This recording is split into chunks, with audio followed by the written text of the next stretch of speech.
Ya sí podemos Ya empezar, sí, venga, entonces. ahora sí podemos. De nuevo, buenas tardes, espero que ahora sí se esté escuchando y se vea todo bien. Bien, nos hemos reunido unas cuantas personas que estamos en Huelva, sea de forma continua o sea accidentalmente, por dos razones. No porque la universidad tiene uno de sus empeños es, en fin, difundir la ciencia entre la población, y aprender también de la población, aquello que nos repercute en nuestro trabajo cotidiano.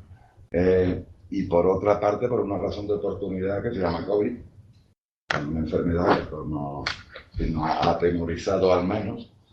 Estamos sufriendo las consecuencias cotidianamente. Bien, entonces en esta mesa, para hablar precisamente del COVID, porque ya ha pasado más de un año desde los inicios, pues tenemos a varias personas. Tenemos enfrente a Sol, Manúa.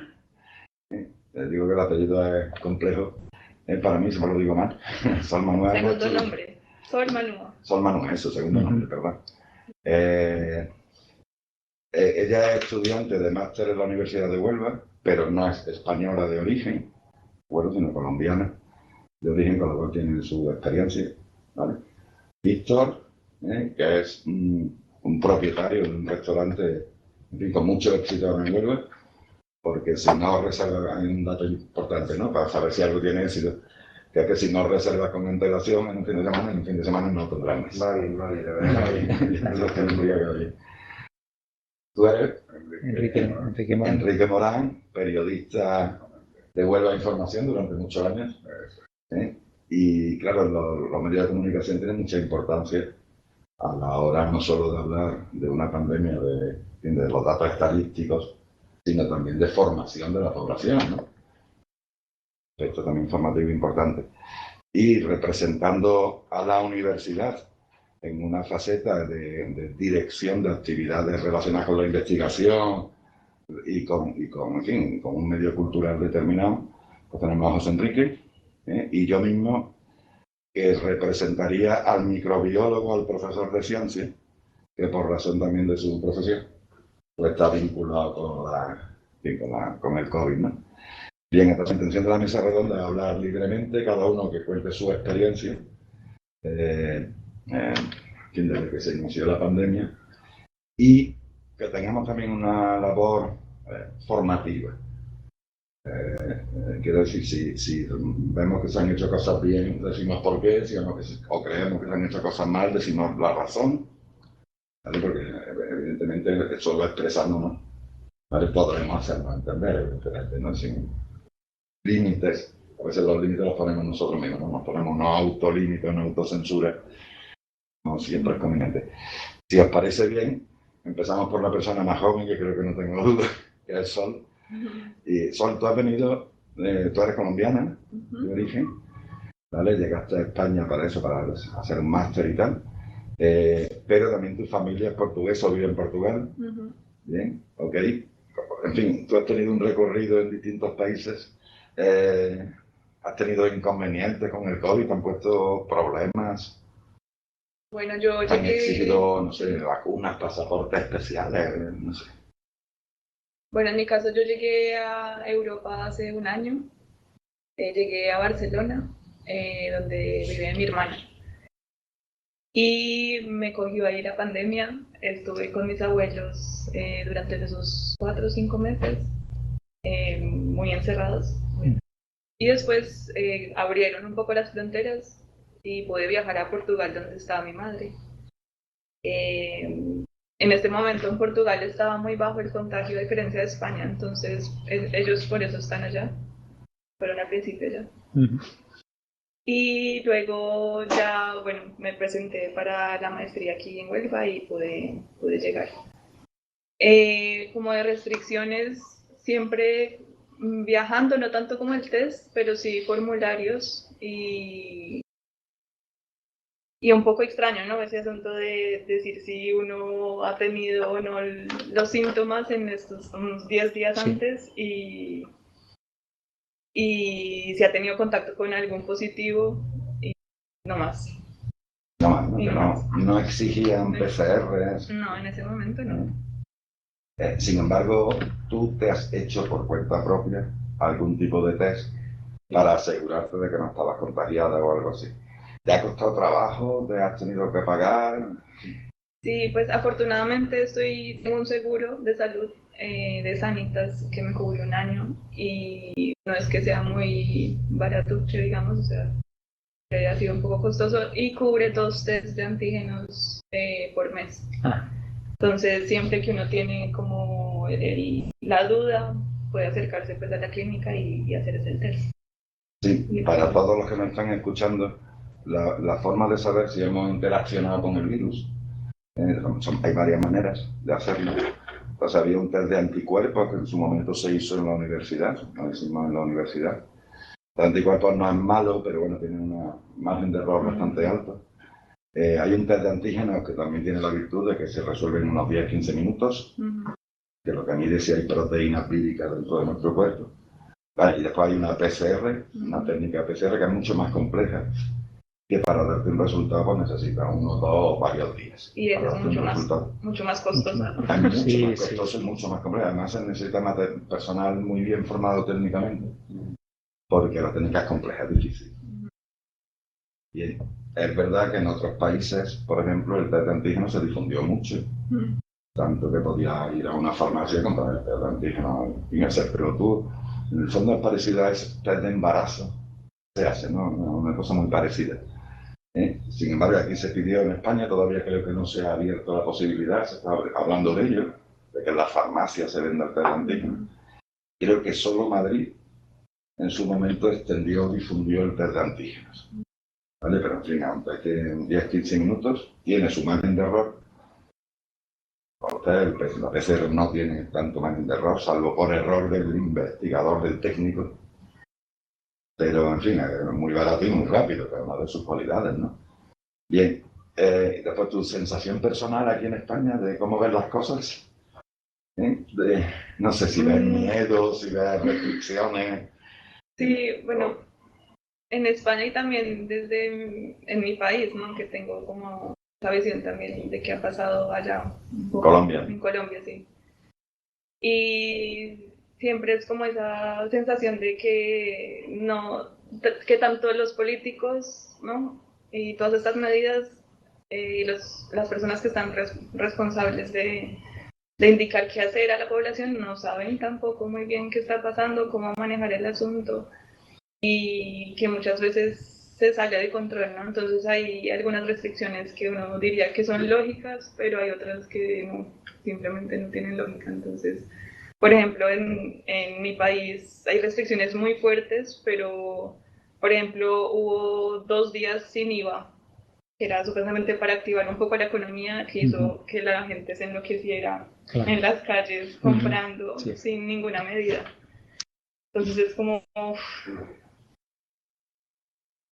Estoy en España, me imagino que ha pasado también. Sí, pasó de hecho incluso justo después del desconfinamiento con si iba a haber rebajas o no iba a haber rebajas. Sabes que ahí digamos también se dijo inicialmente que no, pero bueno, al final hay que convivir entre... De todas maneras, y de ahí que una persona que trabaja en un restaurante y sabe los problemas cotidianos, yo le agradezco que esté por aquí. Y nos conocemos precisamente porque yo suelo ir mucho a ese restaurante. ¿Alguna vez? Claro, aquí en España me ha transmitido una especie de sensación curiosa que solo hay un sitio donde se contagia la gente, que es los restaurantes. Que es el Los parece que es lo único. Porque es verdad que solo he visto restricciones en restauración. Donde más se ha atacado desde luego es en la restauración y la hostelería. Yo evidentemente estoy en representación de lo que es la hostelería. La hostelería hay muchos tipos de negocios, muchos tipos de bares. Yo voy a contar la percepción desde el mío y la experiencia desde el mío. Nosotros, por ejemplo, cuando empezó a ver los primeros casos en España, etcétera, etcétera, te enterabas más de cosas por la prensa que por la misma, ¿no? Que por el mismo gobierno que te informara. Nosotros fuimos de los que decidimos cerrar antes de que se nos obligara. Recuerdo el fin de semana antes, ya viendo la cantidad de casos que había, nos estábamos viendo venir, hablamos con los trabajadores, hablamos con la gestoría, decidimos cerrar, liquidamos con todo el mundo, se nos dio al día siguiente o a los 2 días ya el gobierno decretó que tenían que cerrar la hostelería y que entrar el confinamiento, y ya pues nos pudimos acoger desde el primer día el tema de los ERTE. Yo la percepción que me queda desde la hostelería es que en ningún momento se nos ha dado, ¿vale?, la oportunidad ni de hacer las cosas bien. En el sentido, creo que ha sido el sector más atacado. Creo que por parte del Estado no ha habido ningún control, por lo menos al mío no han ido absolutamente para nada, ¿vale? Y a nosotros nos han puesto una serie de restricciones, ¿vale? Sin que nadie haya venido a ver cómo tenemos el local, si está acondicionado, si no está acondicionado.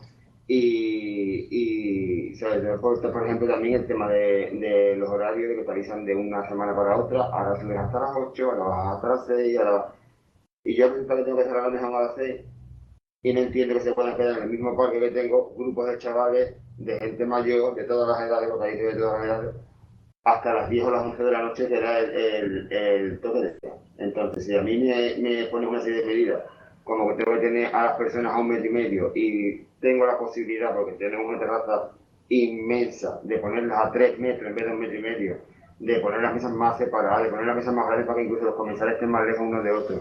Y encima tenemos todo exterior, porque desde que vino el COVID, nosotros jamás hemos abierto la parte de dentro, porque tenemos muchísimas terrazas y tenemos esa posibilidad. Nunca hemos abierto de manera voluntaria la parte de dentro. O sea, hacemos las cosas, creo que muy bien.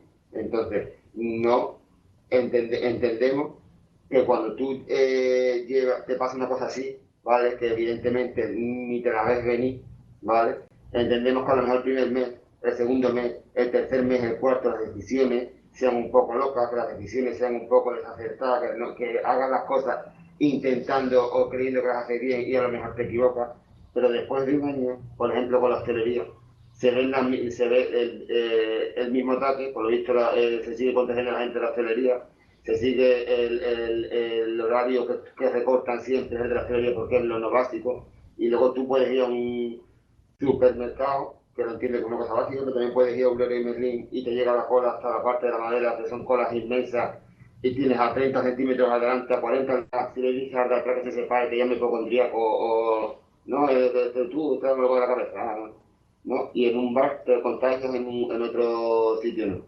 Económicamente para nosotros es complicado. Es complicado porque evidentemente tú cuando llevas mucho tiempo con tus empleados, no son empleados, son familia, entonces tú no quieres prescindir de nadie. Tú intentas hacer lo imposible. El tema de los ERTE ha estado ahí. Cobrar, el que ha cobrado, lo ha cobrado. Nosotros hemos podido estar ayudando a nuestros trabajadores, hemos estado pendientes de ellos con el teléfono en si les ha hecho falta algo, si nos ha hecho falta algo. Y con nosotros, yo lo he visto desde un Estado que sabe además que gran parte del negocio de España es el turismo, la hostelería, la restauración. Creo que ya no es que no lo hayan cuidado, ni que no lo hayan echado un cable, es que creo que encima nos hemos sentido, por lo menos por mi parte, atacados, en el sentido que el discurso del señor Fernando Simón en la tele, que yo creo que no ha dado ni uno al pobre, todo el discurso que tenía era hay que cerrar la hostelería. No lo entiendo, que parte del gobierno, todo el discurso sea que hay que cerrar la hostelería, pero no se aporta una medida, pero no se aporta una ayuda, pero no se aporta absolutamente nada. Porque sí, evidentemente ha habido ayuda, pero vamos, las ayudas, no las voy a comentar porque me parecen absurdas y ridículas, ¿no? Porque si esa ayuda a los cachos de Alemania, un 75% de la ganancia del año anterior a la hostelería y lo cerramos el tiempo que tengamos que cerrar, eso es ayuda a la hostelería. No, lo que aquí que te dan a lo mejor con 1.000 euros al año, o sea, te han dado 1.000 euros, venga, una aportación de 1.000 euros al año o 500 euros en un año, con 500 euros te hago pago el agua. ¿En serio? Porque los gastos son los mismos. La luz es la misma, los seguros sociales no han bajado, todo es lo mismo, el alquiler es lo mismo, que yo lo entiendo, que todo el mundo vive de sus negocios y de sus cosas. Pero en la hostelería no deja de pagar, en ningún momento se les ha rebajado absolutamente nada. Y luego encima eso, ha sido un ataque constante. Cuando entiendo que hay gente que habrá hecho las cosas mal, como en todos los ámbitos de negocio, y hay gente que yo creo que lo hacemos las cosas muy bien, porque igual que yo, el siguiente módulo tiene una terraza impresionante, aquí al lado tiene otro restaurante con una buena terraza, más allá de una buena terraza, me refiero que hay muchos negocios con terrazas que se podrían haber mantenido abiertos por unas medidas buenas realmente para que la gente no se contagie. Una pregunta, curiosidad. En fin, los empresarios de hostelería, de restauración, ¿os comunicáis entre vosotros, os reunís? Yo la verdad es que no. Yo no, los negocios que he tenido siempre han sido en Punta Umbría, he estado trabajando fuera de Huelva, entonces los amigos que tengo, normalmente así con los que tengo más allegados, tengo más contactos, son amigos que tienen negocios en la playa, son amigos que tienen negocios que también han pasado, imaginarse, una discoteca, etcétera, etcétera. Otro ejemplo, las discotecas, haces una serie de módulos, barras separadas, una serie de círculos para que la gente esté en un círculo y otra en otro, y a los 10 días después de haber hecho todas las modificaciones, coges y los cierras. Señores, es como hace unos años con la alientita locos que no aprendemos de uno y nos metemos en otra. No hagáis gastar a la gente dinero, ¿eso quién lo paga? ¿No? ¿Cómo me puedes hacer tomar unas medidas que después, como las mamparas de metraquilato, que después no valían para nada? Se acabó el metraquilato en España, señores. Increíble. En una semana no había metraquilato para los bares y a los 10 días ya no valían. Señores, hacer las cosas de otra manera más seria, o por lo menos, si nos hacéis gastarnos un dinero en cosas que nos exigís vosotros, si después ya no valen dentro de 15 días, quédatelas tú y dame el dinero. Y ahora tú con el metraquilato o con los circulitos de la discoteca, haz lo que te interese, pero no me lo hagas que me lo coma yo. Porque después que encima no te ayudan absolutamente en nada. Y otra pregunta, Víctor, también. A ver, los horarios de la hostelería han ido cambiando varias veces. ¿Vale? Sí, por semana. Todos los jueves de revisa te lo cambian el sábado por la noche. ¿Son paralelos al sistema legal de contratación? Para nada. Tú tienes que avisar a cualquier... Si yo, por ejemplo, vamos a ver, evidentemente tú no puedes, yo no voy a estar contratando más gente, contratando menos gente. Lo que tengo que hacer es modificar un contrato y pasarlo de 20 horas semanales a 40 horas semanales en función, siempre llegando a un acuerdo con el trabajador, evidentemente, de que esté de acuerdo con lo que le estás proponiendo, de bajar y subirle horas. Yo tengo que avisárselo con 15 días de antelación. O sea, yo porque son, como hemos hablado antes, como de la familia y lo aceptan porque lo entienden, pero realmente y legalmente tú tienes que avisarlo con 15 días de antelación, que hoy me lo estás avisando con 24 horas. ¿Cómo lo hago? ¿Cómo lo hago? Es que es imposible. Es que el hecho de hacer previsiones, el hecho de coger reservas, el hecho de... Nosotros no hemos podido este año ni una sola celebración. No hemos podido coger comuniones, no hemos podido... Porque yo no sabes si van a haber 6, y por responsabilidad, ¿vale? Por responsabilidad, porque sé de muchos otros negocios que no han cogido, preferimos no coger grupos grandes, hacer las cosas bien, que digo, que la gente esté muy separada. Nosotros hemos tenido mesas de todo tipo, reuniones de todo tipo, hemos tenido muchas reuniones de sanitarios, hemos tenido muchas reuniones de gente de ayuntamiento, hemos tenido muchas reuniones de... Y ellos alucinan como tenemos nosotros, por ejemplo, la terraza. Después no lo dice que es una tranquilidad. Bueno, pues si la tranquilidad está aquí, ¿por qué me lo cierras? Si nadie ha venido a verme cómo tengo el negocio. Es lo que no entiende, porque yo lo puedo entender en el primer tramo de COVID, en el primer trimestre, en el segundo. Pues un año y medio, y después no las entiendo. Toma decisiones un poco, no sé. Para que todo el mundo sea igual, no lo entiendo. No sé exactamente quién decide eso. Lo obligamos con nuestro... Luego siempre se habla en la tele de comité de expertos, pero cuando tú realmente eres un científico en una tele que lo está entrevistando a alguien, dice todo lo contrario a lo que te recomienda el gobierno, dice, ¿quién son los expertos con los que habla el gobierno? Yo no entiendo, porque luego con los que tú ves en la tele no son, porque o sea, son todo contradicciones. ¿Qué comité de expertos es el que decide a las 6 y no a las 7? ¿Qué comité de expertos es el que decide que esté a las 10 y casi no a las 11? ¿Quién lo decide y por qué? O a lo mejor si nos explicaran por qué lo entenderíamos, pero yo no lo entiendo. Pero por eso quería ligarlo precisamente con el tema periodístico, con el tema informativo. Yo, mi impresión personal, a lo largo de la pandemia, es que los periódicos me han informado permanentemente de cuestiones estadísticas, tanto contagiadas, tanto en UCI, tanto en muertes, no sé qué, pero que ha habido un poca labor didáctica o de... por ejemplo, yo no sé si en el caso de Víctor ha ocurrido que un periodista haya ido a su restaurante para ver, en fin, cómo se desenvuelven en la pandemia, ¿no? Entonces, ¿tú qué tienes la experiencia del mundo en estas cosas? Yo recuerdo, lo he tomado como nota, el día 9 de marzo se declara el primer caso de COVID de Huelva, que es una italiana, viene a ver a su hijo, un médico italiano que ejerce aquí en Huelva, es el primer caso de COVID. 2 o 3 semanas antes, las autoridades sanitarias de Huelva nos dicen, los periodistas, que se espera que como mucho en Huelva haya 2 o 3 casos de COVID, que no vaya a haber nada más. Bueno, el despiste de Huelva evidentemente es general en el que había en todo el país.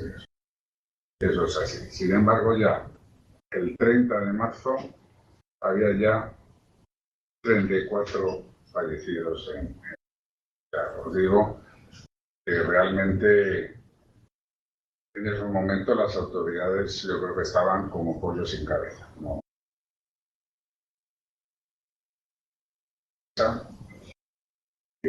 Yo creo que no hubo posibilidad de reacción. También es verdad que parece ser que en Italia, tal y como estaba ya la situación, yo porque hablé con algunos de aquí que estaban en Erasmus, se echaban las manos a la cabeza de que España no estuviera tomando todavía ninguna medida cuando Italia estaba ya confinada. ¿Cierto? Y en la primera parte tengo un caso curioso porque ya el miedo existía. Unos pocos días antes de ese 9 de marzo hay una sospecha de que en urgencia de Juan Ramón Jiménez ha llegado un paciente con coronavirus. Tengo yo fotos de eso. Las urgencias se quedan vacías, incluso hay gente que olvida las bolsas que llevaba, el miedo que ya había sobre el tema. Pero realmente yo he podido hablar con muchos profesionales, nadie se imaginaban. Y esto contribuyó en parte a lo que tú dices. Al principio hubo un oscurantismo prácticamente total informativo. No nos querían informar de nada. El 1 de abril, el SAT manda a sus propios trabajadores un comunicado que lo consideraron coactivo de que no se diga nada respecto a las personas que tienen. Bueno, evidentemente se sabe que un sanitario no tiene obligación no dar información de quién tiene COVID, porque eso es secreto profesional. Pero ellos entienden que ese comunicado tiene un carácter plenamente coactivo, inculcar miedo y de mantener el silencio. Esto cambia un par de meses después, cuando la situación ya se empieza a controlar y ven que pueden empezar a vender el que se está haciendo una buena asistencia sanitaria. Entonces, del oscurantismo y del silencio se pasa a que nos dan toda serie de facilidades para entrevistar a profesionales sanitarios, a pacientes que han pasado el COVID. Se cambia totalmente la política informativa. Pero a raíz de lo que tú dices, es que ha habido mucha confusión en todo. Yo me acordaos de cuando, por ejemplo, se habló el miedo que había de tocar todas las superficies. Eso era increíble. Se nos daban ciertas salas, decir, sobre madera el virus vive tanto, en metal el virus vive tanto. De ahí la gente, los guantes que se agotaron. Luego ya con el paso del tiempo se demostró que ese tipo de transmisión es solo el 10% de los casos, que la inmensa mayoría es por aerosol. Pero en un principio, acordaos que había un miedo de tocar cualquier cosa, acordad del dinero. No usen el menos dinero posible, usen sus tarjetas de crédito, no toquen el dinero, la moneda. Nosotros que facturábamos en metálico prácticamente un 60, un 70 y ahora metálico con 20, un 30. Porque había un miedo terrible y todo a raíz de que, bueno, lo que pasó en China, al principio, pues, no nos lo creíamos, era, mira, estos frikis de los chinos, la que han liado aquí, con una medio gripe, fíjate, la que han montado esto para hacer sello publicidad. Yo creían que esto era serio. A todos. No, estoy de acuerdo, claro, en los primeros meses. No, la Organización Mundial de la Salud, por cierto, en fin, habría que criticar su lentitud tomando ciertas decisiones, pero es verdad que con mucha antelación avisó del peligro. Informó a todos los gobiernos europeos en el mes de enero, no estaba hablando de que se trataba de que no hubiera manifestaciones multitudinarias, fueran políticas deportivas de las que fueran. ¿no? Aquí en España no se hizo mucho caso, teniendo la experiencia de italiano. Problema muy gordo. Sí, es verdad que la mayoría de las personas tratamos de rechazar la posibilidad de que algo grave esté ocurriendo. Es una cuestión psicológica, individualmente, ¿no? A nadie le gustaría al médico, a ver si tengo esto, pero prefiero no saberlo. ¿No? Los ojos que lo ven con esos conscientes, en fin, suele funcionar. De todas maneras, una vez que se va sabiendo cómo va esto, y hay muchos errores, entre otras cosas, la propia Organización del Mundo de la Salud tomó sus decisiones basándose en las pandemias que había habido a principios del siglo XX.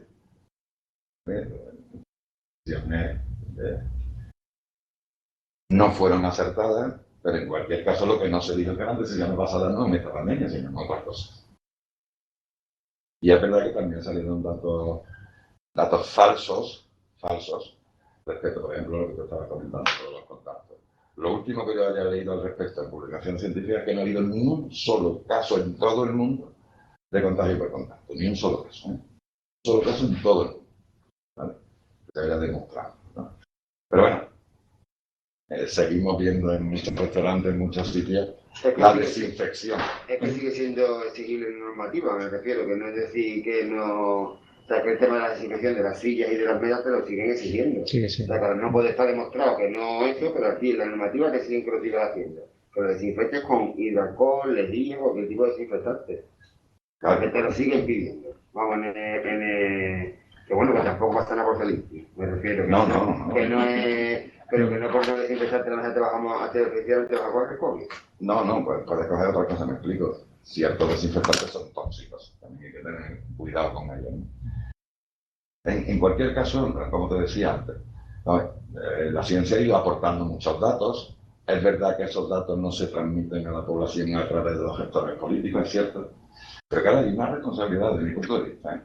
Hay una responsabilidad de los medios de comunicación a los que se les supone independientes para decir, oye, esto hay que hacer de tal cosa o no hay que hacerla. Pongamos, por ejemplo, algo que todos sabemos. O sea, contagiarse en exterior es muy difícil. Están muy cerca de la persona, bastante rato, sin mascarilla, etc. Sin embargo, estamos obligados a usar mascarillas, ¿no? En exteriores. Y contagiarse en interiores es muy fácil, pero por contar anécdotas también personales, ¿no? En fin, mi intención es que sea personal, ¿no? Todo esto, ¿no? El otro día yo tenía que hacer un trayecto, Huelva-Sevilla en autobús. Tenía más remedio que hacerlo en autobús. Me encontré el autobús lleno de personas, o sea, estaba a tope el autobús. O sea, no había ni un asiento libre, no había ninguna regulación de aforo, los autobuses no pueden abrir ventanas, no pueden hacer nada. O sea, me quedé un poco alucinando, no sé qué palabra emplear, porque a la vez se te dice en exteriores estamos a 2 metros de distancia de las mesas, en los restaurantes, y dices, ¿cómo puede haber esta contradicción tan llamativa? Y sin embargo no veo nunca en prensa este tipo de cosas. Veo mucho dato estadístico, el dato estadístico veo mucho. Sí.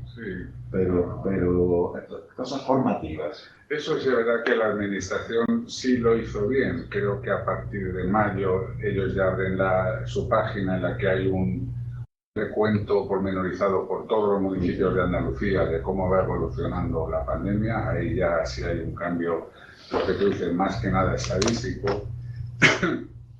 Pero quizá ya los medios, yo creo que en sentido de una mano, o sea, a lo mejor han pecado de prudencia. Date cuenta de que es que se han dicho, por ejemplo, el tema de la mascarilla. Creo que la mascarilla no era necesaria. ¿Por qué? Porque luego él confiesa que cómo iba a pedir la gente mascarilla cuando no había suficiente. Bueno, esto se hace, ¿no? Entonces, luego es que ha habido opiniones de todo, negacionistas, gente que cuestionaba una cosa otra. Entonces, bueno, la verdad que yo creo que a lo mejor la prensa ha pecado de cautela. Creo que haya, porque el otro extremo hubiera sido dar voz a cualquiera que hubiera dicho... de acuerdo, evidentemente, no se le puede dar voz a cualquiera. El asunto es demasiado serio, pero estamos en el ámbito universitario y está nuestro político universitario con nosotros. Dale, Enrique, en tu gestión política de la universidad. Han venido muchos periodistas a entrevistarte sobre, en fin, cómo en la universidad estamos llevando lo del COVID y ese tipo de cosas. No, hasta donde yo sé, no ha habido. Claro. ¿Alguna pregunta? No ha habido ese contacto. Porque sí, sí. Respuesta, obviamente. Sí. Vale, en la universidad, al menos teóricamente, es donde se produce el conocimiento. ¿Vale? No me refiero en la de Huelva, porque ya no lo sé de investigación. Sí. Desde 2 o 3 meses ya después de la pandemia empiezan a salir muchos datos en publicaciones científicas. Claro, pero son datos que obviamente tú antes preguntabas, ¿no? Los comités asesores de los políticos, un político no tiene por qué pedir que sea científico, eso no tiene sentido. Pero sí que sus asesores sepan de lo que hablan. ¿Vale? Bien, empiezan a llegar datos que cualquiera que se interese puede leerlos. Los últimos datos son de hace varios meses, que tienen que ver con lo que hemos hablado, con los contagios exteriores son raros. La proporción es de 20 a 1, son contagios en exteriores por cada 20 en interiores. Son raras, sí, y sin embargo no cambian más nada. A mí es una cosa que me llama la atención, ¿no? Nada, como si no existiera el dato. No puede ser lo que es algo que me refiere por lo de la venta, o sea, está demostrado que no te debe contener superficie, pero un base le sigue exigiendo que lo desinfecte. Pero bueno, o sea, si ya está demostrado que no hace falta, ¿para qué lo tienes que seguir haciendo? Sí, ¿no? Y además, en fin, aparecen contradicciones, que por eso también aparecen contradicciones. Si recordáis, estoy pensando en un supermercado. Yo voy a decir el nombre. En la tele se prohíben los nombres, pero aquí no. En un supermercado de Mercadona, que lo tenemos aquí cerca, la entrada de Mercadona hay una vía de entrada y una vía de salida, ¿cierto? Pero no hay ninguna vía donde no haya una mezcla absoluta dentro de la tienda. En la tienda se mezcla todo el mundo. Sí. Claro, entonces tú dices, hay cosas de cara a la galería bastante inútiles. Sí, como cuando iba la gente con las pantallas estas, sí, salía al aire por todos lados, o el otro que parecía lo que era, aquí adelante que no tenía absolutamente nada las mascarillas, también al principio las pantallas eran, que tengo el mapa, por cierto, tengo una puesta de pantalla por si las queréis para algo, las pantallas que eran necesarias y después las pantallas pues tampoco valían. No, porque se cuela por todos lados. Pero curiosamente, hablando de universidad, quizá pues porque no había otro remedio. Lo que en aquel momento se conoció como la bomba madrileña. La bomba, parece que las universidades han sido muy listas, pero a mí no se me pasó desapercibido el tema. La bomba madrileña, que se habló en su momento, tuvo casi su lugar central, su epicentro en las universidades. Ya no había otra posibilidad, pero acordaos de que llega el momento del confinamiento. Sabemos todos que en Madrid hay gente que está estudiando de toda España. Los rectores de todas las universidades públicas y privadas dicen, señores, cerramos las universidades, ustedes pueden volver a sus lugares de origen. Y eso fue lo que provocó, esa sí que fue la bomba madrileña. Ya no había otra posibilidad, porque la gente, pues, si no iba a estar viviendo en Madrid. Pero eso yo creo que fue un gran detonante de todo lo que luego pasó, de la dispersión del virus. Pero frente a lo que tú decías también, yo creo que, vamos a ver, hoy en día, si es por prensa, si es por las redes sociales, por los medios, quien no se informa es porque no. Hay mucha información, yo creo que no. Bien, es verdad que se ha ido cambiando. Yo al principio, no sé si os pasaba a vosotros, yo iba al supermercado y luego me hartaba a lavar en lejía toda la verdura, todo. Era una obsesión a ver dónde podía estar el virus. Era terrible, estaba igual la fruta, metiéndola en agua con lejía. Yo creo que aquí un poco, también lo que se ha demostrado, aquí siempre se alude a la evidencia científica, pero algo que se ha demostrado es que para tener evidencia científica se necesita tiempo, algo de tiempo. Y es verdad que incluso antes del confinamiento, prácticamente en enero, no hay que olvidarse que tenemos secuenciado el virus desde enero. O sea que realmente lo que hace este año, el año pasado ha sido muy particular, pero desde el punto de vista científico ha tenido hitos que en condiciones normales se tardan años en hacer. O sea, el tener secuenciado el virus desde el primer momento, el estar básicamente teniendo una plataforma para montar vacunas sin todavía tener ni siquiera listo el virus atenuado. Eso realmente se ha estado realmente trabajando en diferentes vías sin saber exactamente si van a tener éxito y lo dicho, evidencia científica se ha estado acumulando mucha, en ocasiones erróneas, y que no han sido publicaciones, digamos así, en revistas cualesquiera, en Nature, en Science, y se han demostrado posteriormente erróneas. Porque es normal, porque la ciencia, la gente que, cierto que se quedaba muy sorprendida de cómo el científico me puede decir esto y ahora lo otro. Sí, y seguramente mañana te puede decir otra cosa, porque los científicos se equivocan. Y digamos, una teoría se asienta una vez que se ha demostrado que no es incorrecto, básicamente. Y solamente es el tiempo la que te lo demuestra. Todas estas decisiones que se han tomado tan erráticamente, que no había evidencia científica, que se ha estado actuando a ciegas. No es que se estuvieran apoyando en epidemias de principios del siglo XX, es que se han estado apoyando en evidencia de epidemias de la Edad Media. Fíjate, básicamente. Yo pienso que cuando tengamos la perspectiva, no te doy más de 5 años, yo creo que vamos a llegar a la conclusión, aparte de algunos fallos que ha habido evidentes, de que las cosas se han hecho bastante bien, creo yo. Es que ahora no lo vemos. Yo soy de la política lo ensucia todo mucho, por desgracia, pero dentro de 5 años vemos el desafío ahora mismo, por ejemplo, de vacunar a todo un país. Eso es que no se ha hecho nunca. Efectivamente. Está vacunando al mismo. Yo estoy de acuerdo con lo que dice Víctor, que es verdad, claro, que si dices los bares se cierran, tienes que dar algo a cambio. No, pero tienes que mantenerlo. Ya no es simplemente económico. Lo que te voy a decir es que también es una explicación. Es que yo también quiero no es solamente la economía, es una explicación. Yo entiendo que sí que es verdad que se actúe sin base científica en un principio. Pero llevamos un año y pico ya. O sea que yo creo que ahora sí hay datos. Yo creo que ahora, si la ciencia, como tú bien dices, sí, ha trabajado o no, ha sobretrabajado para llegar a donde hemos llegado. Ahora las decisiones políticas se basan en ese estudio científico, sí, y en ese trabajo de la ciencia, o se basan en su interés político. Eso es lo que yo me pienso como hostelero. Porque si realmente tú te estás basando en la ciencia, aunque la ciencia esté equivocada, y mañana me diga, mira, aquí nos hemos equivocado, pues lo puedo llegar hasta a entender, pero es que a mí nadie me dice quién toma esas decisiones. A mí nadie me dice quién está detrás de esa decisión. Y sigo viendo a la ciencia hablando en la tele en un idioma totalmente contrario al que me habla el político. Esa es la preocupación que tiene un negocio. ¿Quién toma esa decisión? ¿Tú como político? ¿En base a qué? Ya está, explícanoslo. Hombre, es cierto que el político toma la decisión, por más que digan, no solamente en base a la ciencia, evidentemente. Tienes en cuenta, por un lado, la parte económica también. O sea, todo eso al final se tiene en cuenta.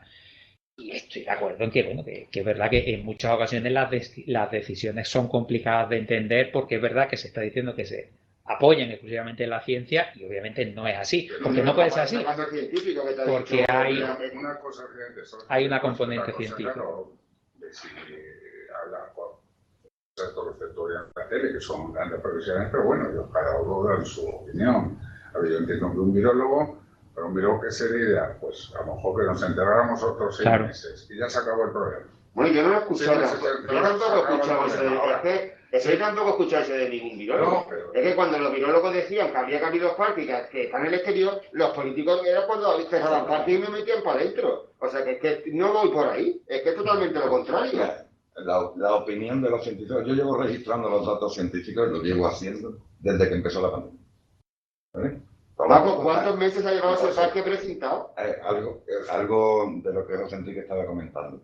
No, en ciencia, la forma de trabajar es que tú tienes un dato, lo publicas y se verifica por expertos si ese dato es correcto o incorrecto a priori.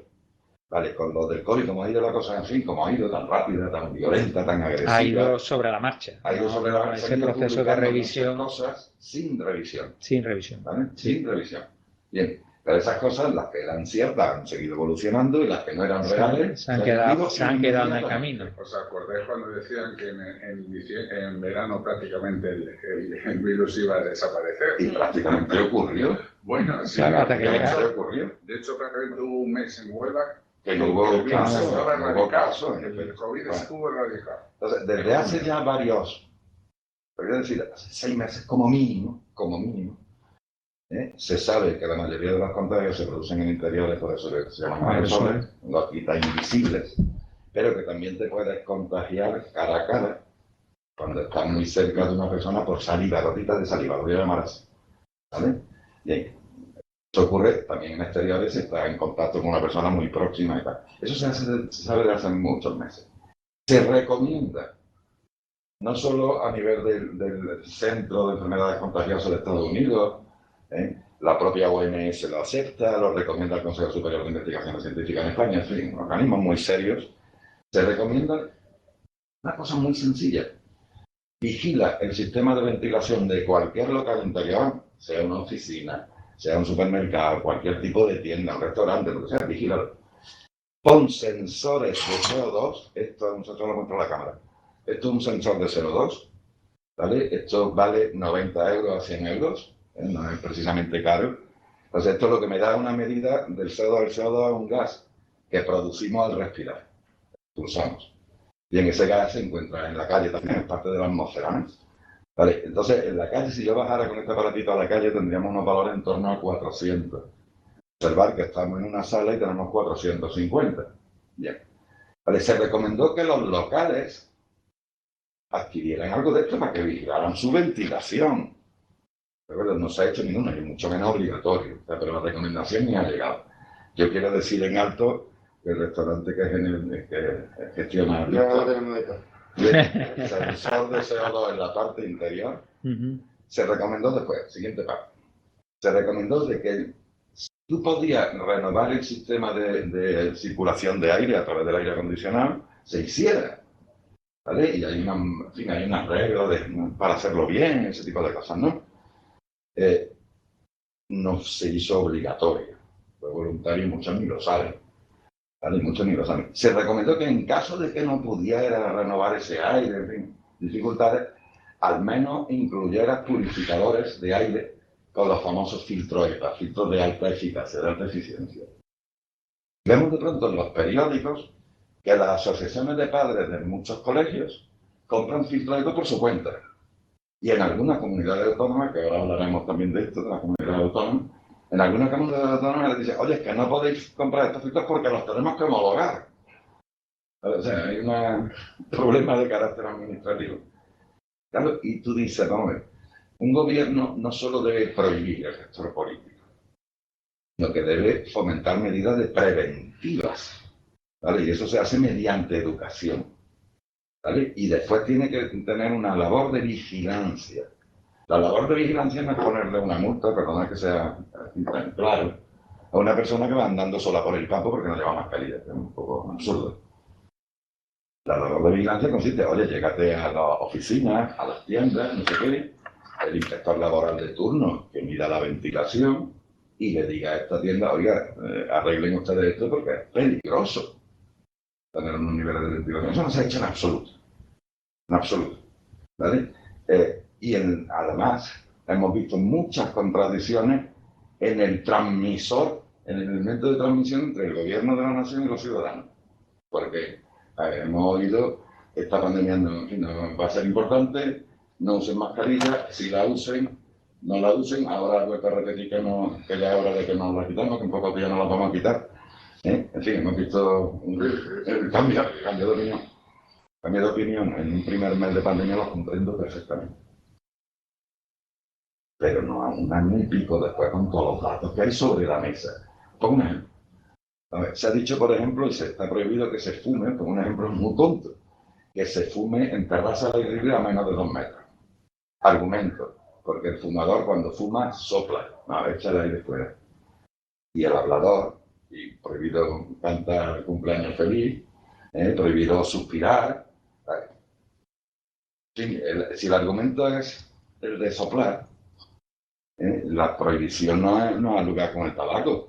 La prohibición tiene que ver con los comportamientos sociales, ¿vale? En cualquier sitio. Pero yo creo que muchas cosas esas tienen un carácter ejemplificador. Pero no pueda usted suspirar, ¿no? También se entiende que esto lo hemos llevado más tiempo, a mi parecer, de lo que deberíamos llevarlo, pues para que, bueno, de alguna manera la gente no se olvide de lo que tenemos todavía. Yo creo que esto es un señal de decir, no os olvidéis de lo que hay todavía. Sí, lo que pasa algunas veces entre algunos, pues... O sea, que yo creo que muchas veces no es tanto la eficacia, sino pues dar un mensaje a la sociedad de que no os olvidéis.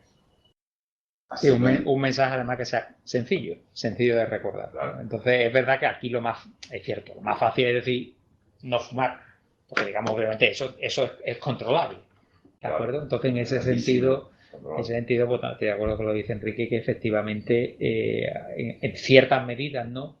Pues son simplemente en principio para que, aunque las cumplas en ciertos momentos, como el ir con una mascarilla por medio del campo, que no tiene ningún sentido, pues para que cuando realmente estés en la ciudad y la tengas que llevar, pues no lo olvides. Entonces, entiendo que ese es el motivo y es cierto que hay ejemplos en algún que otro país nórdico en el cual esa variedad de las normas hacía que fuera prácticamente imposible cumplirla porque no sabías dónde había. El ejemplo de la norma del tabaco solo ha ocurrido, como bien sabéis, en España, solo y exclusivamente en España.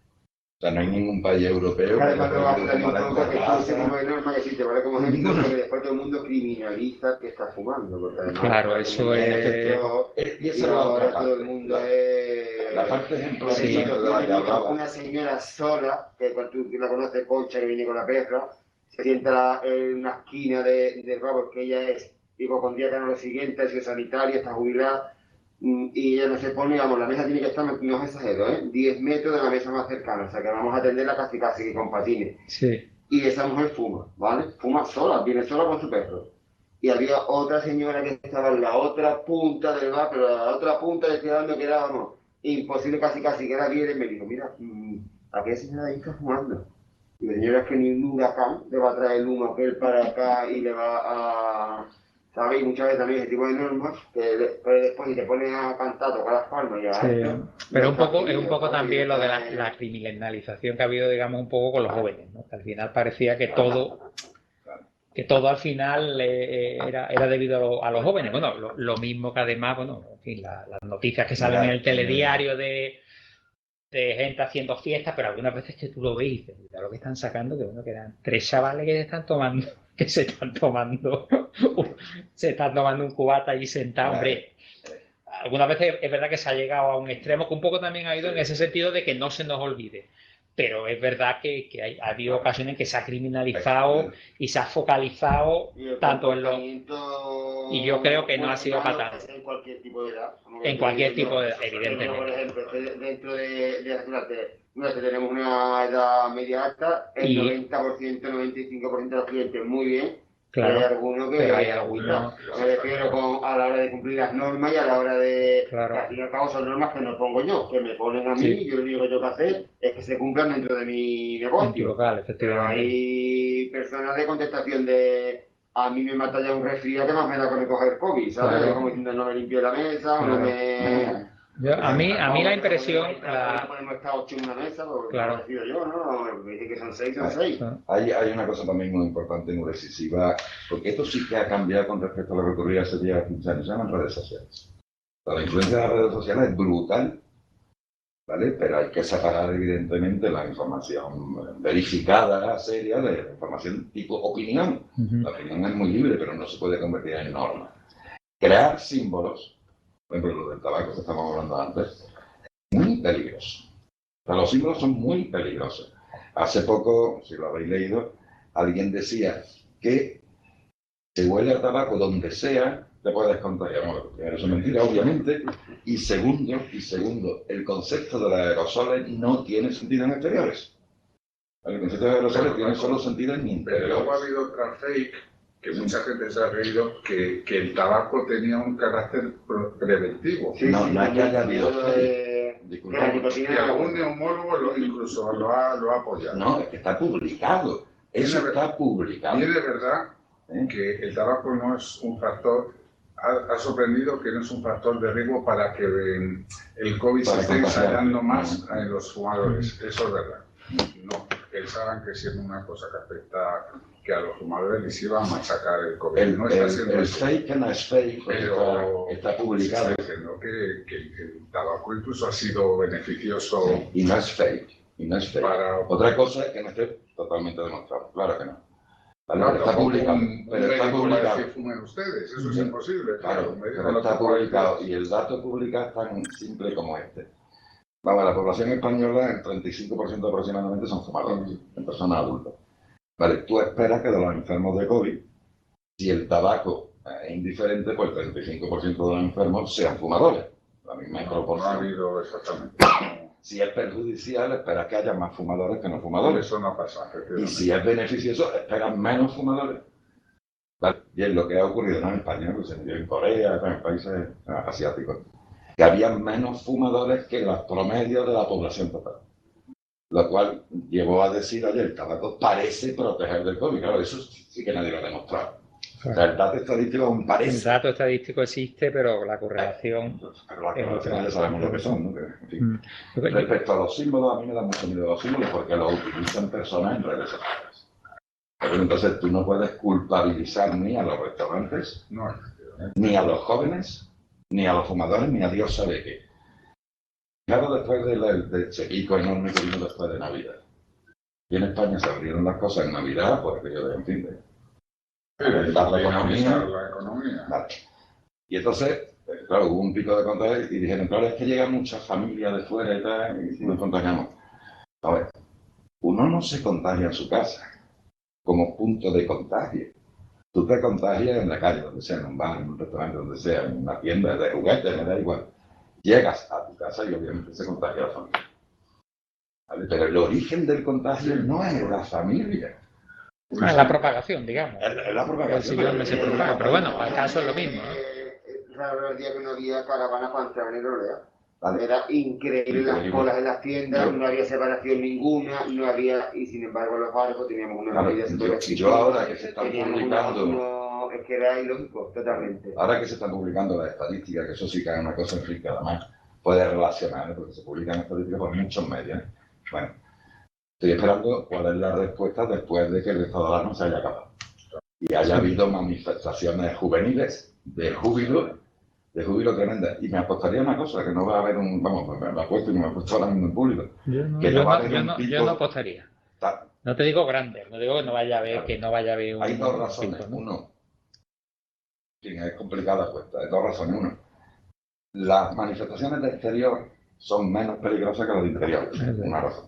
Y segunda, ya hay un porcentaje significativo de personas vacunadas. No, todavía queda mucho, ¿vale? Pero de vacunación, pero bueno, de un 10% ya lo pasamos, ya lo pasamos.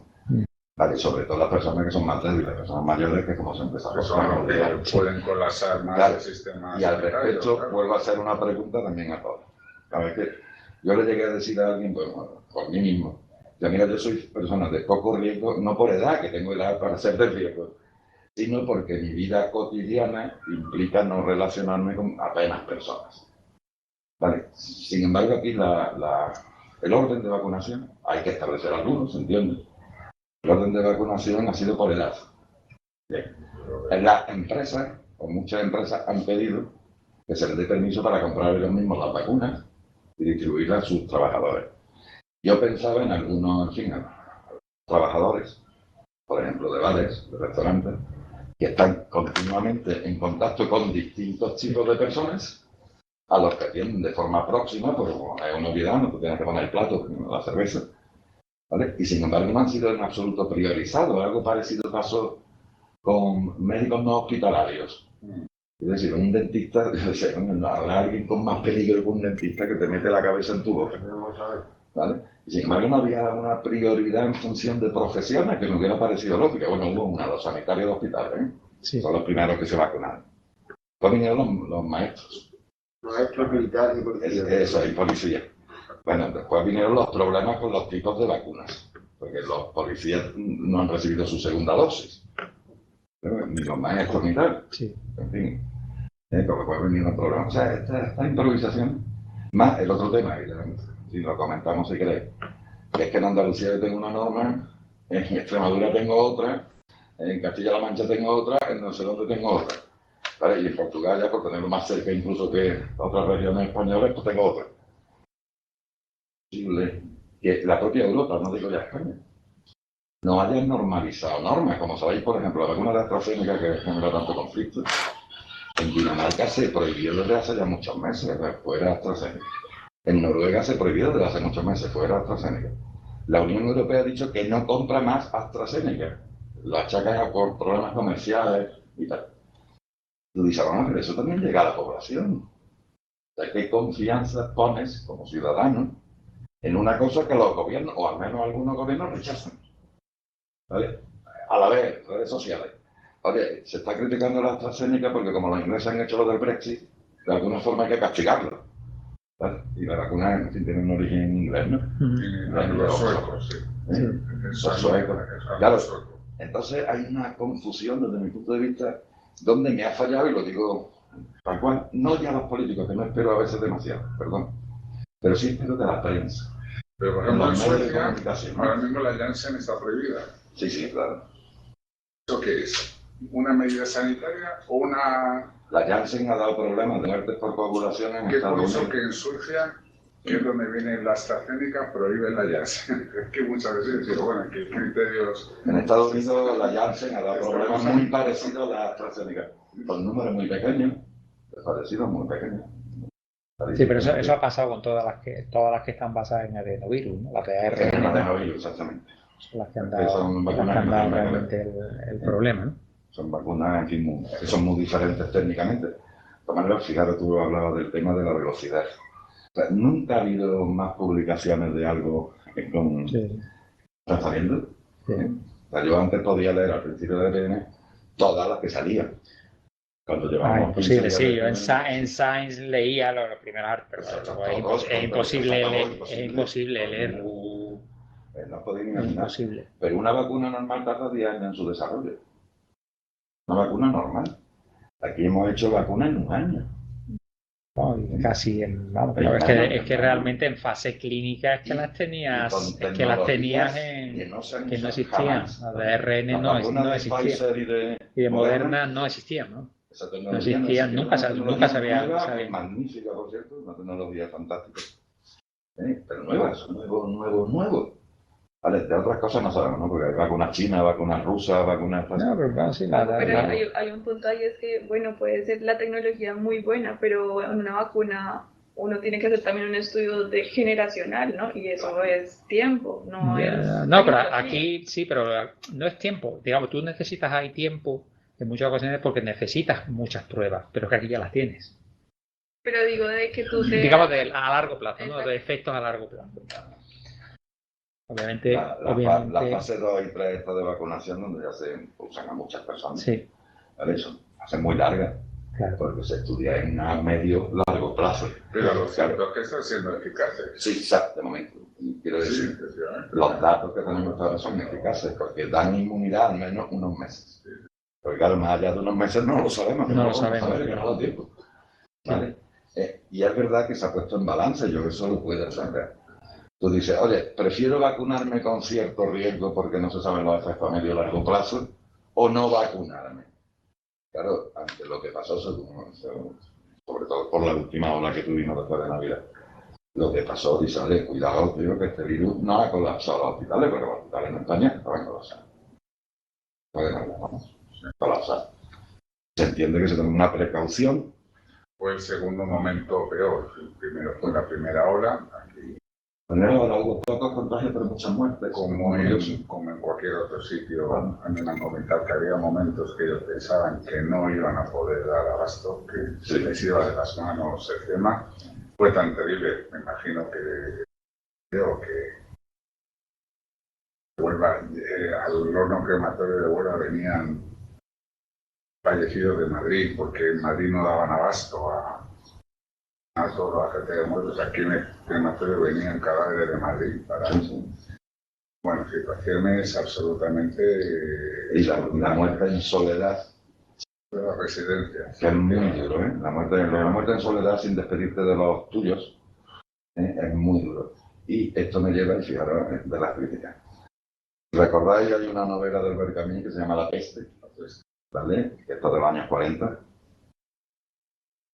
lees La Peste y dices las mismas cosas. Y ahora, todos los muertos, eso es los amontonamientos de cadáveres, no sabes muy bien qué hacer. Las más familiares, los confinamientos, todo de cosas. Dice, hombre, estamos en una sociedad diferente. Pero yo le pido, por un lado, como persona, no hablo como profesor universitario, por un lado, por favor, a los científicos, a los especialistas, escúcheseles, que es su trabajo, y van a ser muy serios. ¿Vale? En fin, hablar de todo, como en cualquier grupo humano, ¿no? Con los mejores, otros no tanto, ¿no? Pero por favor, escúcheseles, en primer lugar. Que los gestores políticos escuchen al que sabe en cualquier ámbito, ¿no? Le tienen la crítica en España que por cada política hay 40 asesores, 50 de lo que sea, ¿no? Supongo que es una crítica exagerada, pero se suele decir. Y después hay una cosa que es un cuarto poder, para mí fundamental en cualquier país democrático, que es la prensa o televisión. Sí. Lo que tiene no solo una labor informativa, es obvio, sino formativa y crítica. Estoy de acuerdo con algo, por lo tanto es manifestarse. Pues la población necesita guías. Yo no estoy diciendo padres. Puedo encontrar cualquier forma de paternalismo. Pero sí alguien, tú te has referido mucho a eso, en quien confiar. Yo quiero que alguien me establezca de esto está bien hecho, está mal hecho y confío en ti. Claro, mi sensación personal por conversaciones de calle, que hoy hay mucha desconfianza de la población, en sus políticos, veo mucha desconfianza. O sea, no sé si es una impresión personal, es solo una impresión. Yo quería aportar un punto ahí, claro, y es que muchas veces los políticos es más fácil como obligar que educar, ¿no? Educar toma tiempo, dinero, más. Y, por ejemplo, demuestra también como carencias sociales, ¿no? Cuando se necesita solo obligar y no educar es porque en la población simplemente hay carencias en la educación. Sí. Y bueno, un pequeño ejemplo, que yo sé que mi abuela es educada obviamente, pero digo también esos conceptos de cómo evolucionan las epidemias, ¿no? Que muchas veces yo hablaba con mi abuela y mi abuela me decía, pero no pasa nada porque solo son 10 personas que están contagiadas y ya de tanta población. Yo digo, bueno, es que ahí hay un punto importante y es como la tendencia de esa curva a aumentar, ¿no? No el número como tal. Entonces, como que son conceptos igual que son difíciles de entender, pero que también agregándole todas las noticias falsas, todas las redes, o sea, es un desastre. Se vuelve un desastre también. Y yo hago una última pregunta para no alargarnos demasiado. Sí. ¿Futuro? ¿Lo veis con cierto optimismo? Yo sí. Yo ya insisto en que cuando esto se vea con mayor perspectiva, veremos que las cosas se han hecho. Hoy la Organización Mundial de la Salud nos está amenazando con que vendrán pandemias mucho peores que esto. Que nos vayan a acostumbrar un poquito. Claro, sí. El problema es que esto, a lo mejor hace tan solo 50 años no hubiera llegado aquí. No, eso no, claro, la globalización. Bueno, aparte porque China era un país hermético, estaba con Mao y aquí era un país hermético. Lo que pasa es que ahora todo llega, claro. Viéramos cantidad de españoles que van de viaje de negocios a China, es tremendo. Solo ya de españoles que van, no de turismo, de viaje de negocios a China. Claro, pero muy grande, ¿no? También un punto ahí de que la relación con la destrucción del medio ambiente, ¿no? Cómo está relacionada a la generación de virus. Esto no se habla mucho. Es un tema del que no hemos hablado. Pero es verdad que los especialistas en cuestiones ambientales diciendo que a medida que nosotros vamos invadiendo la vida silvestre, pues evidentemente nos exponemos también a los peligros de la vida silvestre. O sea, animales que no estaban en contacto con nosotros de forma normal, pues contactan. Con lo cual, si hay algún virus transmisible de animal, lo que se llaman zoonoses, ¿no? De animal a humano, pues será más probable que existan. Yo como sí pienso que con la hostelería se ha jugado mucho. Yo pienso que un poco ha sido el chivo expiatorio es como si pareciera que los focos eran en la hostelería. Creo que no, por lo menos En mi caso creo que no. Hablas de futuro, yo el futuro por mi parte lo veo incierto, la verdad, lo dejo ahí. Me refiero, yo no voy a criticar lo que se haya hecho hasta ahora, me gustaría que hablar de lo que se puede hacer de aquí en adelante. Y cuando un presidente quita el estado de alarma, cuando ahora cada autonomía tiene una opinión diferente, como ahora las normas o lo que podamos hacer lo va a dictaminar un juez con lo que conlleva la burocracia en España, que es morirte en ella, porque aquí todo es lento, no lo siguiente. Si vamos a tener que andar así, cada vez que haya un brote, porque sí pienso que los habrá, la verdad, sinceramente, yo sí lo pienso. Vivo en la calle, en la hostelería, y veo que hay mucha gente con un comportamiento muy bueno y hay otra que no es tan bueno, evidentemente, y eso llevará a que haya repuntes. No creo que haya tanta gente vacunada, me refiero, tengo una amiga en mi pueblo, en Amanacea Real, que se ha contagiado teniendo la primera dosis de la vacuna y lo ha pasado bastante mal. Me refiero que hay mucha gente vacunada, pero la mayoría con la primera dosis, o sea que no hay tanta... No, con primera dosis. Por eso que no creo que haya tanta gente vacunada, y me parece que y te lo digo desde el punto de vista que a mí me beneficia los horarios más largos, y creo que, como siempre en España, nos estamos precipitando por intentar salvar un verano, por intentar salvar un turismo. Creo que nos hemos precipitado a la hora de los horarios, de volver a abrirlo todo y creo que traerá consecuencias antes de que acabe el verano. Había un colega tuyo, no sé de qué ciudad era, y el hombre decía indignado, dice, vamos a ver, clientes se van, desinfecto la silla, desinfecto la mesa. Dice, yo el otro día estuve en el centro de salud, senté en un sitio, y luego nadie desinfectó donde yo me había sentado. No, yo tengo más en mi propio lugar que en el centro de salud. O te metes en un autobús que al fin y al cabo es un sitio cerrado y hay 50 personas metidas en 20 metros cuadrados. Es que... O un caso que me comentaba, el de un empleado que con posibles síntomas de COVID, al que no le dejan hacerse la prueba porque le dicen que es una barbaridad. Si va a la clínica con síntomas porque no tiene olfato y gusto, no vaya porque es irresponsable. No, eso es ahora. No, pero es así de ahora. Pues terrible, porque... Y 15 días en casa, y a los 15 días te la mandan a trabajar sin haberle hecho una prueba, sí. Que me parece absurdo. Lo que no sabía es que todavía ellos mantenían ese criterio de que si no hay síntomas no se hace la prueba. No, en este caso lo tiene, ¿eh? No solamente. En este caso al revés, con síntomas no te hagan la prueba. Vaya a ser que vaya a ser.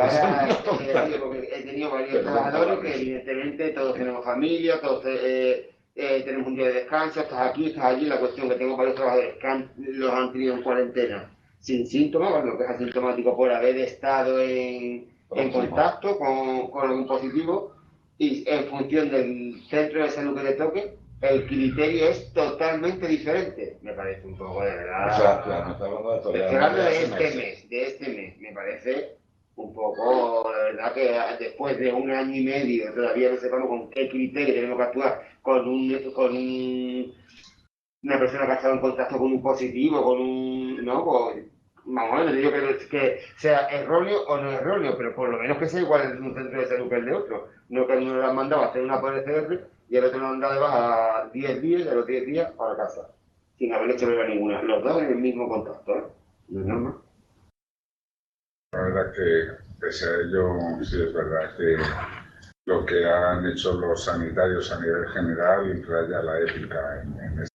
Hombre, yo creo que la falta de recursos y la falta de criterios en cómo actuar de cara a un ellos, no creo que sea culpa de un centro de salud o de otro. Yo no estoy culpabilizando al centro de salud, ni mucho menos. Me refería, por ejemplo, a los primeros meses de los que ni siquiera tenían equipos de protección. A algunos de ellos les ha costado la vida todo eso. Que puede resultar a lo mejor un poco menos.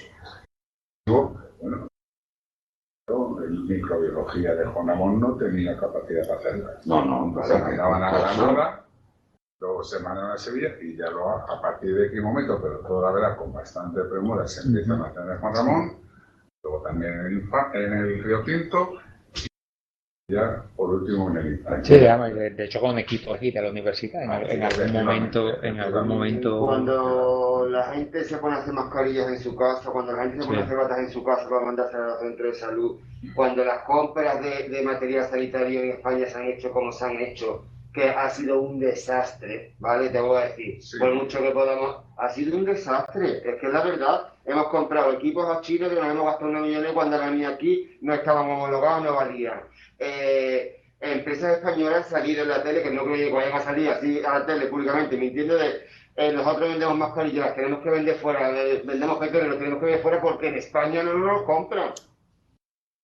¿Cómo podemos decir que se han hecho las cosas bien? No se han hecho bien. Te voy a decir por qué. ¿Por qué? Pues porque prima la economía o el dinero ¿por qué tiene a toda su población vacunada? Porque para ellos si una vacuna me cuesta 10 o una vacuna me cuesta 20, creo que no lo han puesto en ningún momento encima de la mesa. Y aquí sí se ha puesto el cuánto vale el poder vacunar a todo un país. Mira, si unos países pueden, ¿por qué otros no? Aquí ten en cuenta que estamos hablando de algo económico. Ten en cuenta que aquí ha habido, digamos, una parte política, digamos, se ha apostado por AstraZeneca, que bueno, además era la más barata, digamos, por la tecnología que tenía, pero era la europea, además. Pero, digamos, a ver, había un tema aquí que no ha salido, ¿vale? Y es el de la gripe A de hace 10 años. Yo creo que eso ha condicionado mucho el inicio de la reacción. Sí, de la propia OMS. Porque, y de los gobiernos. Todos nos acordamos que es que aquí, en la facultad, todavía hay carteles puestos del hidrogel para lavarse las manos de aquella época. Y de lo que se reía la gente, o de lo que se criticaba al gobierno, de cuántas vacunas se habían comprado que se tiraron. Eso ha condicionado mucho, porque eso ha estado pesando como una losa sobre muchos gobiernos. Y eso hizo que la reacción fuera mucho más lenta. Y yo creo que mucha gente se acordaba de lo que pasó con la gripe A. Esos gobiernos... Fijaos el caso de Estados Unidos. El caso de Estados Unidos, ¿por qué ha tenido acceso a las vacunas? Porque es que Estados Unidos literalmente le ha soltado a cada farmacéutica $1.000 millones. Hagáis lo que hagáis. Unas han tirado para adelante y otras no. Eso podría haber salido mal. Y ahora se les habría caído, se les había caído una buena encima. Es verdad que aquí no han tenido esa osadía. Podrían haber hecho lo mismo, ¿vale? Con los diferentes laboratorios, ponerle encima de la mesa todo lo que hiciera falta, tirar hacia adelante, hasta donde podáis llegar. Que yo sepa, solo se ha hecho en Estados Unidos. Solo se ha hecho en Estados Unidos. Que se apostó por la vacuna de Oxford. Efectivamente, se apostó y le funcionó, pero en Estados Unidos, va a ver, MERS, por ejemplo. MERS no llegó a nada, y a MERS le soltaron $1.000 millones y no llegaba a nada. ¿Verdad? Pero vamos, a MERS la ha puesto a fabricar la de Johnson, la de Janssen. Es decir que ese es otro tema muy es verdad, complicado. efectivamente. Ha habido países, Israel no tiene el tamaño que tiene Europa. Claro, pero además apostó por una vacuna. Por una vacuna. Es diferente, no es lo mismo. No es lo mismo. Yo lo de las vacunas es un tema, en fin, es muy técnico, tampoco lo quiero sacar, porque es muy técnico, pero llama la atención que la Unión Europea ya ha dicho que no vuelve a comprar AstraZeneca, se acabaron todos los contratos a partir de junio. ¿Vale? Argumentan que es que no han sido... Sí, aspectos comerciales, no han cumplido los plazos y las entregas. Pues se dice eso. A la vez, España hace un experimento mal hecho, un mal experimento, que es si yo te vacuno con AstraZeneca, ¿te puedo vacunar con otra cosa? ¿Vale? En fin, digo mal hecho porque en fin, el diseño experimental no es bueno, no es el adecuado. Y en segundo lugar, porque rompe los propios protocolos de vacunación. O sea, los protocolos de AstraZeneca, de Pfizer, de Moderna, de cualquier... Te dicen, vale, vacúnate en tal momento, vacúnate después de tantos días, tanto tiempo, una serie de cosas, ¿no? Que están investigadas previamente, no es que uno se lo invente por la cara, que están investigadas. ¿Vale? Y ahora España rompe esos protocolos diciendo, oye, que si te pones la vacuna de Pfizer después de la de AstraZeneca, que no pasa nada, que también está bien. Sí, pero eso es, como sabéis, una improvisación. Es una dura, y Paco, y es verdad como que digamos que ya, digamos, esencialmente hay evidencias científicas asentadas, siguen habiendo muchas dudas. Creo que sigue habiendo, y eso lleva a ciertas improvisaciones, aún. Claro. Por eso no me quiero meter en temas vacunas. Hombre, yo soy optimista en el sentido de que las vacunas vacunarse es la mejor solución que hay frente a enfermedades infecciosas. ¿Vale? Aquí no hay viruela en este mundo porque hubo campañas masivas de vacunación. Los más mayores del lugar recordamos enfermedades que ya no se ven. O sea, niños que murieron de sarampión o de difteria, de cosas de estas, hace 50 años era muy normal. ¿Vale? Eso ya hoy, en fin, sería un caso muy raro. Muy raro. Entonces yo soy de los que confían en las vacunas. Otra cosa son que detrás de cada vacuna hay una farmacéutica y detrás de cada farmacéutica o delante, me da igual, políticos también hay mucho dinero por medio, muchísimo dinero por medio. Y evidentemente ninguna empresa cuyo fin es hacer negocio, hay que confiar en que sea una especie de, no sé, de ser generoso. Eso no interesa, eso no existe. Y también es como lo que es liberar las fórmulas a otros países, claro, que puedan elaborar. Eso, que es una cosa muy reciente porque ha salido en Estados Unidos, ¿no? De liberar las patentes. ¿De acuerdo? Para que los países del tercer mundo, sobre todo, puedan fabricar ellos mismos sus vacunas a bajo precio. Claro, fijaros que hay críticas encontradas entre Europa y Estados Unidos. Efectivamente. ¿Vale? Las críticas encontradas muy fuertes, independientemente de cuestiones técnicas, que son mezclar una enfermedad con cuestiones políticas. ¿Vale? Es complicado. Pero van de la mano. Es complicado, pero van de la mano, evidentemente. No, hombre, de hecho, al final, por suerte, por que es el político el que toma la decisión. Claro. Es el político, claro. Ciertamente el que toma la decisión. De hecho, los periodistas le han pedido a ciertos políticos que por favor informe de quiénes son sus comités asesores políticos. Claro, ahí está. Y entonces es algo que te hace sospechar negativamente. ¿Vale? Porque no hay transparencia. Hay algunas cosas que son opacas. En fin. Bueno, muchas gracias. Yo creo que ya vamos muy rato. Sí, nada, muy interesante, una hora y pico. Gracias por estar aquí. Hemos medido todo el tiempo el seador, la habitación es magnífica. Está bien, ¿no? Yo ya la tenía ventilada todo el día. Y como no metemos la puerta abierta, la ventana, el aire acondicionado, en fin, que realmente. En otra mesa redonda, pues ya sabéis que podemos tener una copa. ¿No? Efectivamente, no hay problema. Y bueno, eso, muchas gracias por estar aquí. ¿No? Sí, muchas gracias. Es fundamental en esta labor que la universidad está promoviendo, de unir sociedad y universidad, ¿vale? Porque a veces se critica como si la universidad fuera algo elitista, algo alejado de la realidad. No, evidentemente no los universitarios somos personas que andamos por la calle, claro, ¿vale? Que somos así de locos como para ir a los bares, mira que son peligrosos los bares. Son peligrosos. Pero Paco se arriesga. Sí. Entonces es fundamental, más fundamental que la población también se vea representada por nosotros mismos.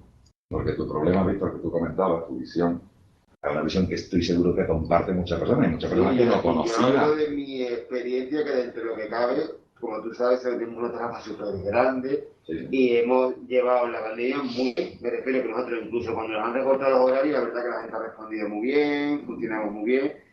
Pero tengo amigos que no han podido abrir locales, que los locales, el 90% suyo es un interior, y lo han visto muy complicado, pero muy complicado hasta el punto de que tengo gente que ha podido aguantarlo, evidentemente, soportarlo, han estado en un año y pico cerrado, y después el local suyo propio, o le han ayudado con el alquiler, y tengo otros que están cerrados definitivamente, que todavía cuando han cerrado ya han empatado, pues mira, pero cuando han cerrado y eso te genera una serie de deuda y te genera una serie de encima de que tienes que arrastrar, pues hombre, es así una cosa muy complicada del mundo. Yo de verdad que no me refiero a que todo haya sido malo, porque para nada, yo también pienso que ha sido en tema de ciencia un hito histórico, yo creo que es la velocidad de la vacuna, creo que ha sido una cosa muy complicada de gestionar por cualquier tipo de gobierno, sea el gobierno que sea, pero sí que es verdad que pienso que en la sensación que a mí me da un año y medio después,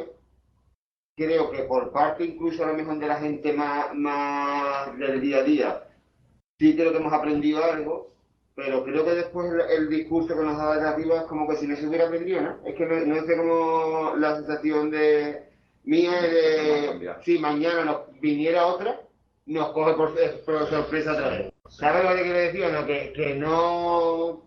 que saquemos algo positivo de esto, me refiero en el sentido si bien como digamos, se prevén más, bueno, pues estar preparado para lo siguiente, o a lo mejor invertir más en ciencia, o en, no sé, ¿vale? Los estudiantes universitarios. No sé yo a lo mejor que vaya a dar con la solución, pero no sé, que realmente se aprenda de esto, y no que después de un año y medio, a la hora de tomar decisiones, sobre todo por parte de la política, sea quien sea el partido que sea, se ve como siguen habiendo improvisaciones, se ve como que todo sigue siendo un poco a verla venir, ¿sabes? Y ya pues si mañana hay más contrario, pues a ver que el juez que me permita, a ver que el otro, no sé, pero un poco de aquella manera, ¿verdad? Los jueces ya han dicho que ellos no están para hacer política. Claro, es que si tú te presentas a una política, tú te presentas a representar y tú te presentas a gestionar X, gestiónalo, no se lo dejes en manos a otro porque me parece absurdo, vamos. O si no, Los mejor estudiantes universitarios, yo le agradezco a Sol que esté aquí. En fin, ella además, viniendo de fuera, pues tiene sus experiencias personales, con algunas de ellas, pero ten en cuenta que ellos por primera vez en nuestra historia, digo, en la universidad muchísimos años. Claro, y por primera vez hemos dado clases online, que es una cosa, os aseguro, insoportable.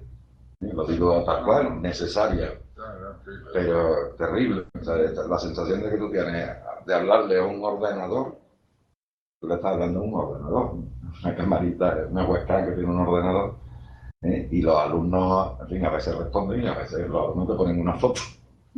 ¿Vale? Es lo que tú ves y tú dices, bueno, aquí la interacción como profesor ha desaparecido. Ellos sufren y siguen sufriendo muchos aspectos relacionados con el COVID, muchas contradicciones en esta universidad. Ha dependido del centro el que las clases ahora, en la actualidad sean virtuales o no sean virtuales. Sí. Hay centros que tienen clases presenciales, ¿vale? Y hay centros que tienen clases virtuales en la actualidad. Pero ahora eso demuestra que las cosas no son obvias, no son obvias en absoluto. ¿No? En fin, que vosotros habéis estado hablando también de eso. Yo lo que espero es que aprendamos algo. Y que aprendan sobre todo la propia Europa. O sea, la política europea no ha habido. La política europea como tal no ha habido. Cada país ha hecho una cosa de una manera. En España, que nos gusta rizar el rizo, cada autonomía ha hecho las cosas de una manera. Por favor, que haya una política común. Si se dice que vacunarse con esto, con esto. Si se pone para aceptar. No, pero ha habido, en Europa, por ejemplo, si tú miras los porcentajes de vacunación, casi todos los países son iguales, o sea que política común sí ha habido. Pero han tardado en arrancar. Han tardado, por supuesto. La Unión Europea tiene un problema de chándal, cualquier cosa. Cualquier cosa. Las normas tipo restricciones, lo que sea, sí. No tiene nada que ver, ¿eh? No. Cada país es un mundo. Cada país es soberano, cada autonomía lo es, cuando hay esta arma y... Pero hay temas, y por eso, de esto que acabo de decir, de aprender, hay temas que solo se resuelven juntos. Sí, no hay otra manera, por ejemplo. Pero bueno, Paco, para eso necesitamos un sistema previo, un sistema político que te lo permita. Por ejemplo, ya me pongo este ejemplo simplemente. Si yo vacuno solo a los europeos, a los norteamericanos, a los sudafricanos y a los australianos, chinos, etc., estoy vacunando un tercio del mundo. ¿Vale? Y estoy alimentando al virus con 2/3 del mundo, o sea, los países pobres. ¿Vale? Así no se erradica nunca una enfermedad contagiosa, jamás. O sea, si yo mantengo un stock, un almacén de virus en países del tercer mundo, tarde o temprano, como tú lo referías, tarde o temprano pues llegarán aquí y vuelta a empezar. Solo que alimentaré además nuevas variantes del virus. La variante india, como sabéis, que hay una variante ahora muy peligrosa en la India, matando a muchos, probablemente las vacunas actuales no contrarrestan la variante india. Está por ver. Sí. ¿Vale? Pero es probable que no sirvan para la variante india. Claro, en fin, estas cosas hay que, o los políticos, los estados, se unen para resolver problemas de índole global. ¿Vale? Tenemos un futuro complicado, ¿eh? Porque es verdad que las pandemias se irán multiplicando, ¿eh? En la India, que es donde más se fabrica la... Hombre, la principal productora. La productora que la vacuna... Y en la industria del medicamento casi todo está allí ahora. Sí. La del cine también. Bueno, en fin, llevamos ya bastante rato. Sí, yo creo que sí. Bueno, yo creo que ya nos podemos despedir. Bueno, Agustín, pues cuando quieras puedes cortar la comunicación y bueno. Gracias. Esperemos que os haya resultado tan interesante como a nosotros este diálogo. Venga, pues nada, buenas tardes y gracias Gracias. a todos. Muchas gracias.